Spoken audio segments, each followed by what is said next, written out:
अध्यक्ष जी, आज से आपके 3 वर्ष कार्यकाल के पूरे हो रहे हैं और बड़ी प्रसन्नता की बात यह है कि आज जेठ के चौथा मंगलवार भी है और इससे आपकी कार्यकाल के 3 वर्ष पूरे होने के बाद आपके परिसर पर, कार्यालय परिसर पर भव्य रूप से भंडारे का कार्यक्रम रखा गया है। क्या कहेंगे इस पर?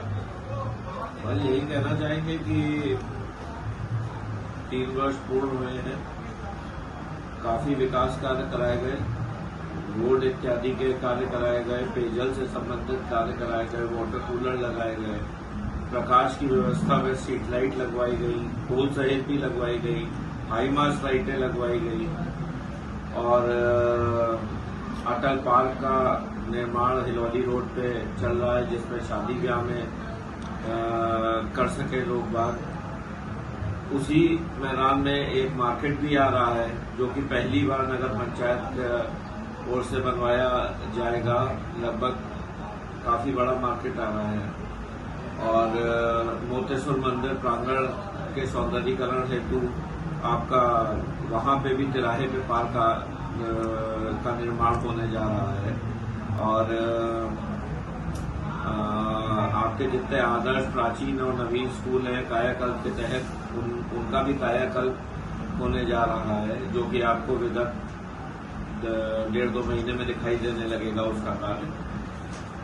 बैकुंठ धाम का निर्माण कराया गया है, जिसकी बहुत ही कमी थी अपने हमारे यहाँ पे।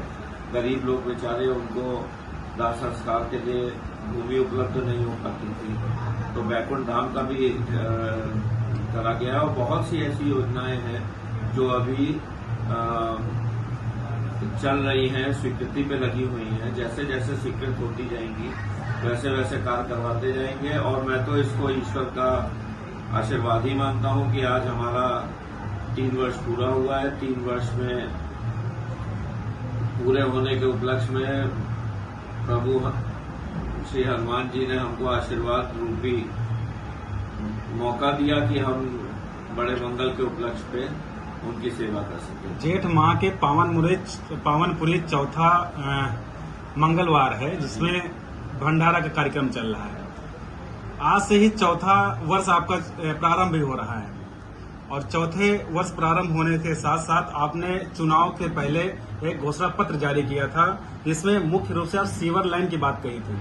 उसका कार्य अभी तक कहां और कैसे पहुंचा? देखिए, सीवर लाइन का कार्य जो होता है उसका प्रस्ताव बन के जल निगम द्वारा पूरा तैयार करवा करके उसे भेज दिया गया है। लगभग 36 करोड़ का प्रस्ताव बना था। आपने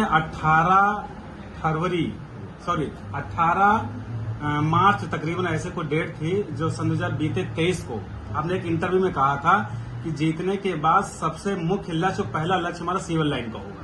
नहीं, देखिए, बहुत सी चीजें कही जाती हैं और मैंने कही भी है, मैं उससे अपनी डिनाई नहीं करता हूं, लेकिन हर कार्य होने का, सरकारी कार्य होने का एक अपना प्रोसीजर होता है जी। तो उस प्रोसीजर के तहत जो उसका प्रस्ताव बन के जाना था, माननीय विधायक जी के भी द्वारा लगातार प्रयासरत है, क्योंकि बड़ी योजना है सीवर लाइन, तो वो जा चुका है। जैसे ही स्वीकृत होगी उसका भी कार्य चालू करवा दिया जाए। और भी हैं घोषणा पत्र, जैसे बंदरों का आतंक, क्योंकि मोराव में बंदरों का आतंक बहुत था, और फॉगिंग के द्वारा मच्छरों से छुटकारा, बारात घर जैसी सुविधा, स्वच्छता का विशेष ध्यान, ऐसे कुछ घोषणा है, इन्हें बताएं आप। देखिए, जहां तक नहीं बारात घर से संबंधित, तो मैंने आपको अभी बताया, हिलौली रोड पे एक पीके ग्राउंड हुआ करता था, जिसपे हमने मंच बनवाया है पक्का। उसका आप कह सकते हैं मैदान में ही काफी बड़ा एरिया को हमने आरसीसी करवा करके, जिससे वहां पे शादी ब्याह हो सके। उसी जगह पे आपका दुकानों का निर्माण होने जा, जो कि CNDS बनवाने जा रहा है। देखिए, जितने संसाधन होते हैं, संसाधन के अनुसार ही हम विकास कार्य कराते हैं, लेकिन इतना मैं जरूर दावा कर सकता हूं कि पिछले 35-40 सालों में जो कार्य नहीं हुए हैं, वो कार्य जो है हमारे कार्यकाल में हो रहे हैं और निरंतर होते रहेंगे। अभी तो ये 3 ही साल है, अभी तो 2 साल और बाकी है। 2 साल अभी, 1 साल तो यहाँ की जो कार्यालय में गंदगी कह सकते हैं, वो गंदगी थी, वो मुझे साफ करने में लग गया। बाकी फिर योजनाएं शासन पास करता है, तो जैसे जैसे शासन पास करता जाता है। बंदरों का आतंक रहा तो बंदर हम 2 बार पकड़वा चुके हैं, लेकिन देखिए वो भी पशु पक्षी हैं, वो भी पशु हैं, बेजुबान हैं, कोई उनको पूर्णतः आप हटा तो सकते नहीं। एक तरफ तो हम ही लोग अपने सनातन संस्कृति के हिसाब से उनको हनुमान जी का रूप मानते हैं, बिल्कुल।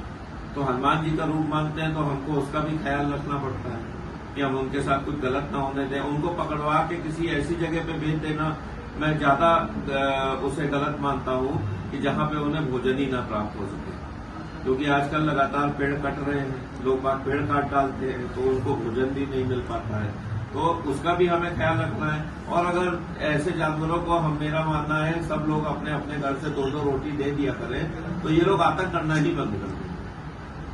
बहुत बहुत धन्यवाद आपका।